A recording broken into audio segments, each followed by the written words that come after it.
ಈ ಫಿಗರ್ ಎಲ್ಲೋ ನೋಡ್ದಂಗೈತಲ್ಲ. ನಂಗೂ ಹಂಗೆ ಅನ್ನಿಸ್ತಾ ಐತೆ.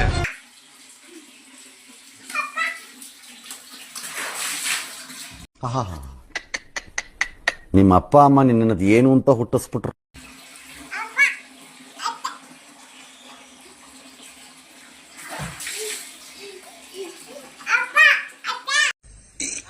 ಅಣ್ಣ ಸಖತ್ ಆಕ್ಟಿಂಗ್ ಮಾಡ್ತಿದ್ದೆ ಕಣ, ಕಲಾವಿದ ಕಣ. ನಮಸ್ಕಾರ ಕಣ, ನೀನು ನಮಸ್ಕಾರ.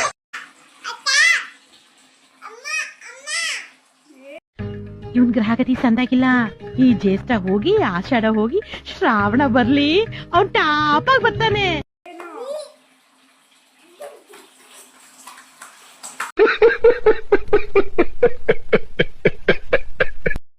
ಅಷ್ಟೇ.